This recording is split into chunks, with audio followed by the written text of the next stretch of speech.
Hi everyone, welcome to a new episode of Rise and Play. Continuing on the series of covering leadership themes in a work that appear through the coaching, through the leaders I work with, and sitting with different leaders from the gaming industry. It won't always be a gaming industry and as well coaches. So for you listening, you can practice your self-coaching in a way, or some bits that we will share today, and do your own journaling and get some reflection, especially at the end of the year. So for today, we touch on a theme that has emerged quite a lot through coaching, working closely with women, especially. And I would say it also touches on what's going on for men, but we will focus here on more of the themes for women leaders, on the fear of becoming you. That's a funny one because as I work with women and they want to grow, they want to rise, they want to transform, they want to go to the next level, what I found the ceiling has been I want to grow, but I don't want to lose myself. I don't want to become someone. I don't want to become my manager. I don't want to become angry feminist, losing some parts of myself. So there's a paradox. There's a desire to grow because we feel something is off, misaligned, so we want to change something. But there's a fear of unfolding and covering what will appear and changing many things in the lives. So that blocks many to not do anything, be in paralysis analysis, and down the line, things stay the same until the pain is so big, then women actually rise to like, I'm really done. It's enough is enough, and now I'm going to do whatever it takes to tackle this whatever monster that I've been dealing with the past years once and for all. So that's the topic we want to address today. Through Orin, now also Maria is part of a team with Orin, so it's been also a great evolution and transformation, which we will cover. We will cover the question, what's going on for you, Maria? And then also I'm happy to share this process I've been through because yes, it's been a hell of a year. It's not been even a year since I launched Orin, but my God, I think I have experienced 3 lifetime in a year, and that's been amazing. It's a complete different sense of time, but I have definitely let go and died all identities through this process, still in the process of it now, but I'm happy to talk about. But let's start with you, Maria. This year has been also a big transformation. One I can comment on, you moved location, and it's not a small change. We talked about it in the previous episodes, but then a lot of invisible work has been the inner work of transformation and becoming more you, I guess. So how has been the process for you? If you could share, Yeah, I resonated so much with what you said, where you have a lot of fears and you keep pushing away the walking into yourself, becoming you, until the pain is just so big that you can't ignore it and it starts manifesting through your body. This process of becoming myself has been quite scary. And I'm glad I have a support system. So many people in my life I knew that we were friends and family, but they really showed up for me to support me through this process because it is really tough. There's so many endings that happen, and you have to know how to just let them feel the pain so that you can, through the ending, reach a new beginning. And so I actually had a question for you based on that. Mhm. I was wondering, something that I keep facing in my journey is, will people like me if I'm fully myself? Or will I just be alone because I'm too much? Are there parts of me, I have my boundaries, I'm just going to be myself fully, like all parts of me, which I find beautiful. But will I have friends? Will I have romantic partners? Will my current friends still like me by seeing parts of myself that maybe I repressed or hid because I was trying to get their acceptance and their validation? How do you deal with those thoughts? Mhm. It's one of the most difficult, the external presence. I call it presence through friends, crowd, even being integrated in a system, right? In society, in companies. The idea, of course, is not isolating yourself completely and become a monk. I mean, we live in a societal way. I love being around people.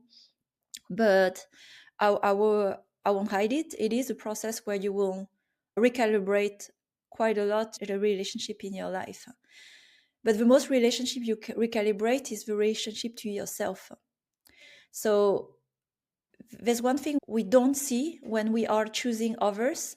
When we choose to be with others, even when they are not aligned with us, we abandon ourselves. So each time we choose to be in a job, in a relationship, maintaining friendship just because of the fear of being alone, we abandon ourselves. And that can be functioning for years, a whole lifetime, but it has a hidden cost. And the hidden cost is actually first how you are in your body, how you are connected with yourself. That's why statistically, why are we in a society right now that we get more awareness with everything to live well materialistically, depression, anxiety, burnout, sense of loneliness, although we're surrounded. On a dating app, I can have the illusion of being liked by someone, but I'm still not loving myself through this. Why? Because it's a distraction. So the hardest part of this work is really first to choose yourself. And I'm not saying this in a selfish way. It's honor what you truly want. And for me, I have to say, I have been raised in a family, Asian culture, where you don't matter.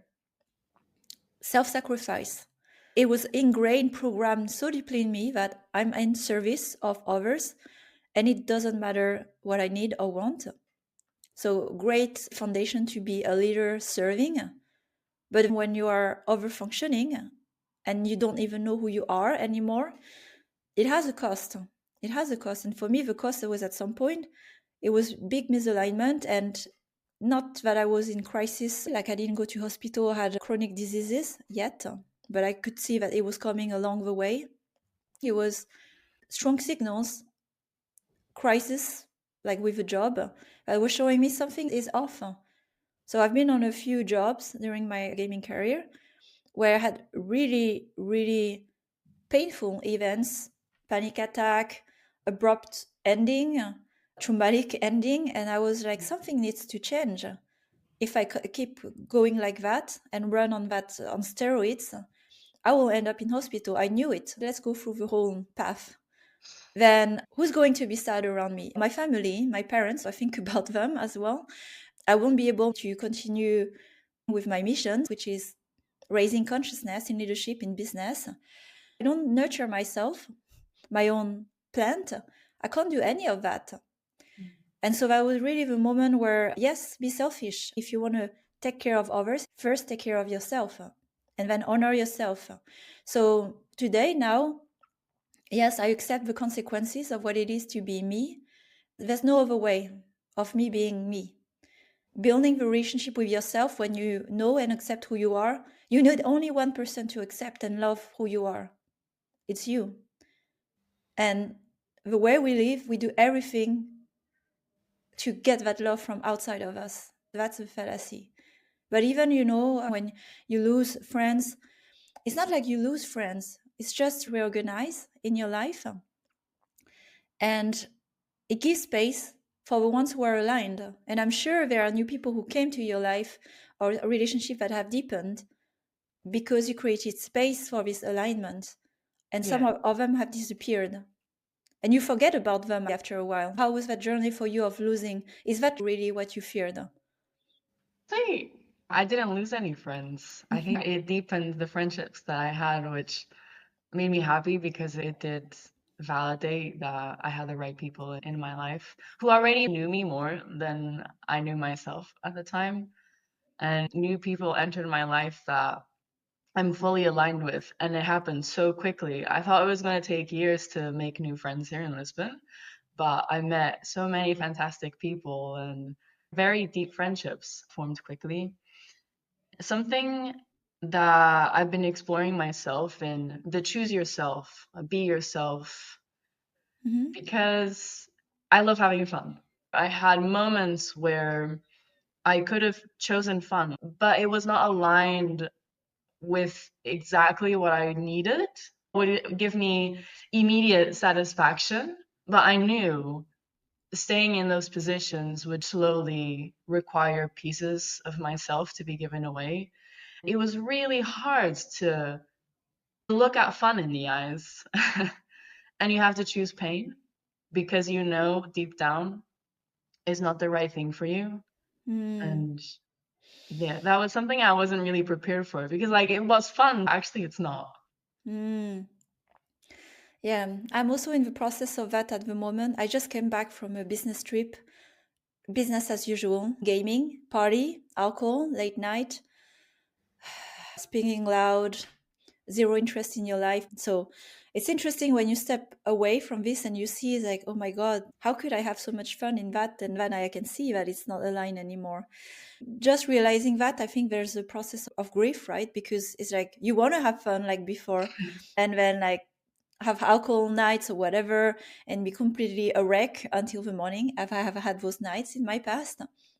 And then it's like, I don't want to feel this way anymore.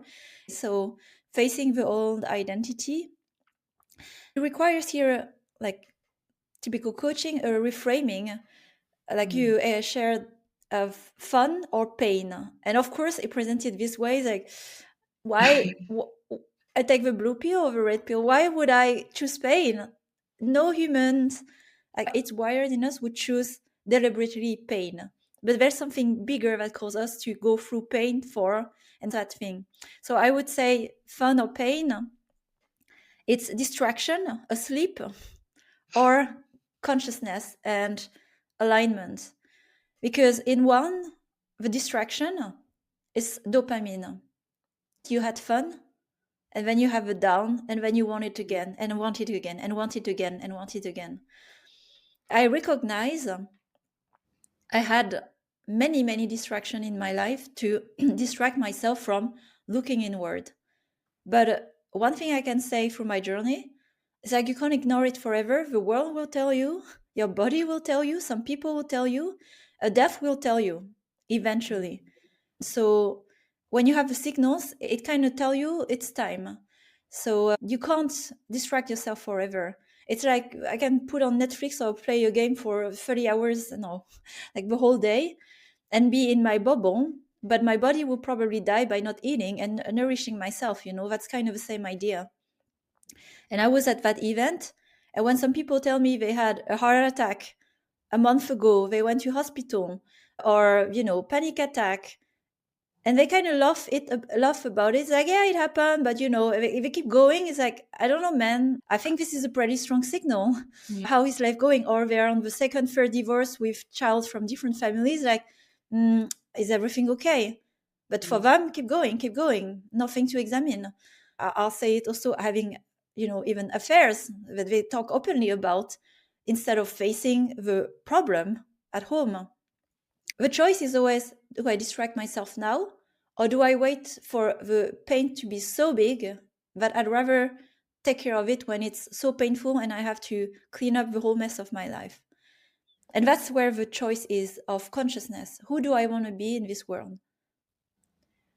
For me, I don't want to wait for the crisis to act. I want to be aware in this world. So it's like going to the gym every day, drinking water. I practice awareness, and the things I need to examine, I examine them now, not later. And yes, it is painful, but you're not alone as well doing this. So I would reframe the pain, which is more of a process, to self-awareness, but also feeling in peace with yourself. You don't need to run.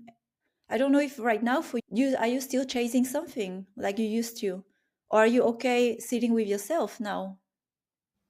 Yeah, it's been a process, but I've come into the consciousness. It took me a while to understand that the fun was a distraction and do that reframing.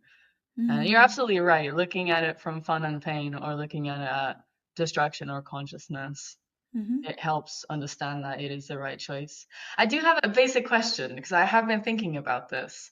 You mentioned you want to be conscious and address what's happening before you get to a point of rupture and deep stress.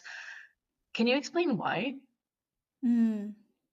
why not have fun? And then you just hit the wall and you have to deal with it, and then you have fun again. Because that's not who I am. So it's not even a choice. The part when you listen to your inner voice, what is it really telling you? I know I hear that voice when, oh, I can have fun, like a one night fun, or do I sit with myself and then I am presented with a choice? But our character is also the set of our actions, right? So it's where consciousness is like, who do I want to be? Do I want to be remembered for someone who had a lot of fun and lost herself in all the entertainment of life? Or someone who did the right thing, the right choices, for integrity, like for a collective, and not just being selfish and do what I want at the cost of others. So it's more who do I want to be in this world? And this is like so ingrained in me that it's not even a choice at this point. Yeah, that makes sense. It's also something that I also experienced until I started to go through my journey of isolation. So you go through that difficult journey of potentially a lot of pain, a lot of endings, finding yourself realigning, recalibrating your life, and now you want to protect that. And how do you still build deep connections with people, whether it's friends, romantic, business? How do you do that without losing yourself in other people or abandoning your dreams? Mm. So it's back to self-awareness. When you know yourself, you establish boundaries. I've heard, yeah, I have boundaries, and I say no. We are in a world of boundaryless people walking around. We haven't learned it in a healthy way through our upbringing because our parents have not learned. So it's kind of strange that as adults, we are learning the basic things of life, how to set boundaries, things we should have learned as babies. But anyway, so that's what's happening. That's why this whole mess, and when we work with teams, collaboration, it's all around boundaries. So back to not lose yourself when you are yourself and you are reintegrating with others, is always check in with yourself. It's a daily discipline. I'll share a discipline I have. Every day, I committed to 28 days because that's the time it takes to build a habit that is part of you, to write down what are the boundaries I will protect today. Typical things: I'm not leaving the phone in my bedroom before bed to sleep.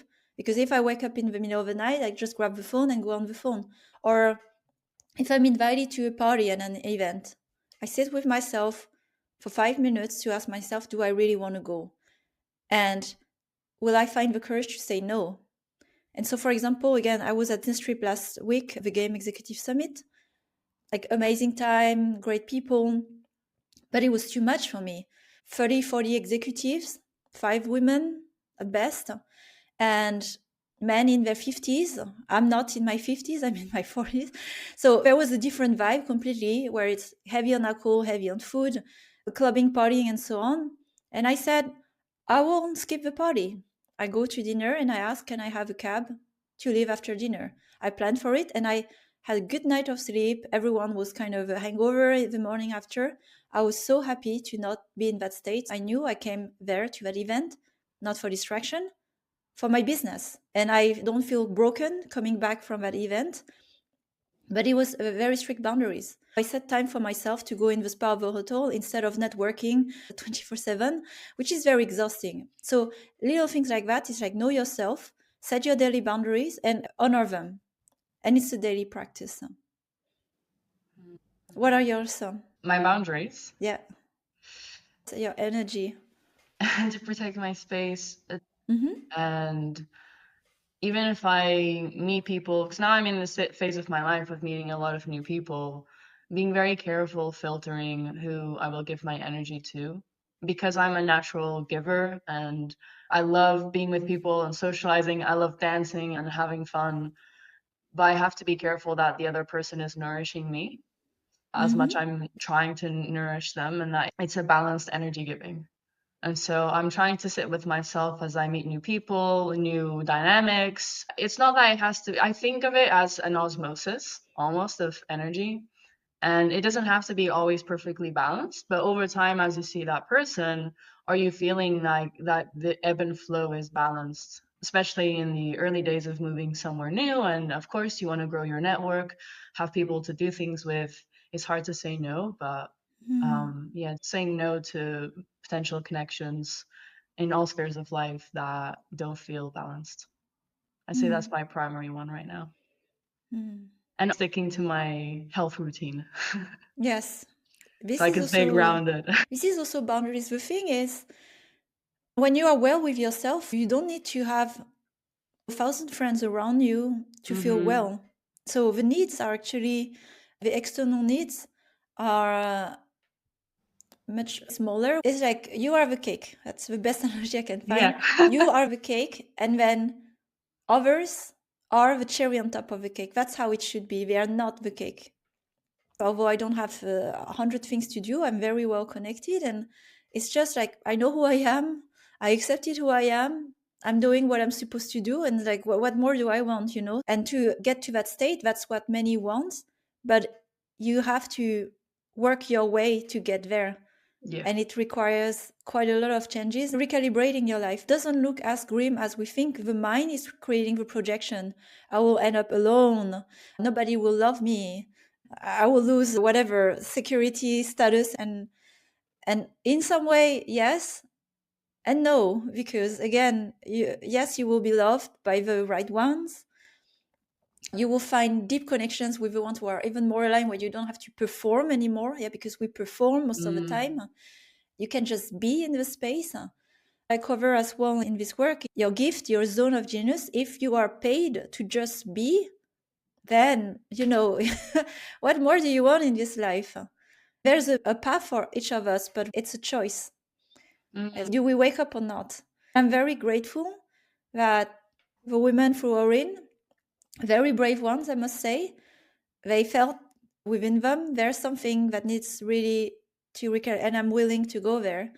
And all the things that open your journey, I've been following closely. Devon, that is opening a retreat in the US. It's amazing. Yeah. So not something I could have even imagined, but she's expressing herself. I know also with the current cohort, some women are discussing to build sustainable businesses, just giving themselves permission to be themselves. I think it will be better for everyone in the world as well.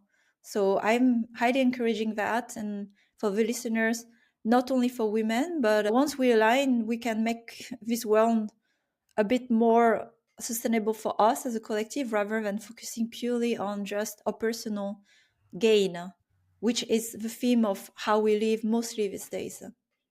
Yeah, and I know you have the masterclass coming up for the fear of becoming you, and I thought I've been grieving a lot the years that I feel like I lost. And I know I didn't lose them. They were lessons that I needed in life to be who I am today, to be comfortable to be me. And it was a hard path, I call it. And that grief comes from, I thought I was doing the work in those years. I was really focused on my career. I was focused on building a life for myself, independence. And then I finally achieved it all, and I realized how I was still sad and I still wasn't myself. And now that I'm living this path that I'm on, I realize because everything I listed was external. They were all external goals. And yeah, there is a process of grief, of looking back and realizing, you know, potentially time lost. Yeah. There are lessons gained.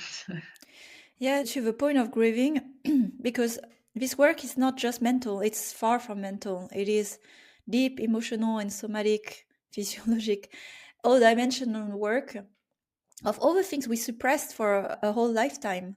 So even when you talk about grief, I see that we try to push away grief and sadness, but sitting with yourself and actually feeling sad, crying about things that are lost, this is the way you properly grieve. It's not by thinking about it.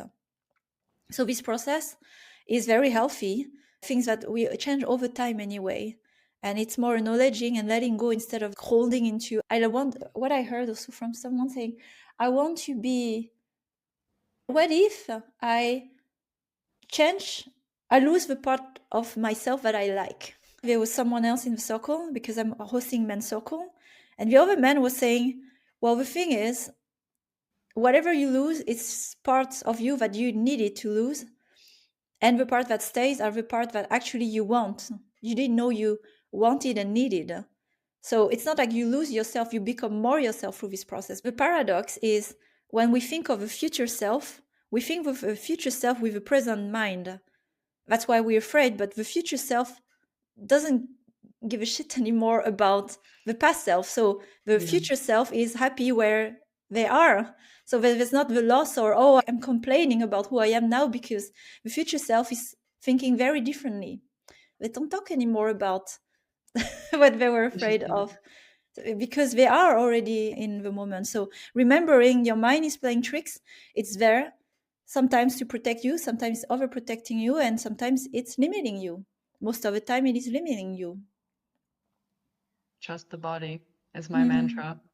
So that is it for today in this short episode on at least some coaching bits on wherever you are, the fear of becoming you growing, which touching on letting go, grieving some old part of yourself, the tricks of the mind to prevent you from growing, but also what's coming for you if you're not examining this work. I have hundreds of anecdotes that I won't be able to share in a podcast episode. I hope you can hear as a signal to pay attention to it and don't wait for this crisis to act. In 2 weeks, on November 17th, I'm hosting a free masterclass, 90-minute online. We are 54 women registered to go together online and deepen on that topic. Yes, what's going on for you? And please join the conversation, because no one has the answer, but as a collective, that's how we move forward together. And so we will share, listen to the stories of a fear of becoming you, and hopefully, women, you can hear from each other, giving you the courage to act after this masterclass on one thing that you were afraid of doing, but you decided to do in the end. So that's it for today, and we will connect on future themes. I have few preparing. I'll announce some of them. One is about the why from within, and another one I want to make on the wealth creation, because we don't understand how wealth works, but wealth is quite different than prosperity. So I will record also some episode on that in the future. Maria, before we close, what do you take away from this conversation? I will let go of seeking distraction and using what I learned here today of the reframing. How about Right. you? Well, for me, I continue the path of just observing the fear of becoming myself. And I'm becoming a friend with that voice. So, that's what I take away, to just observe it and don't panic as you see it. Well, then we're good for today, Maria. Thank you so much for tuning in. And I'll see you in a few weeks. See you soon.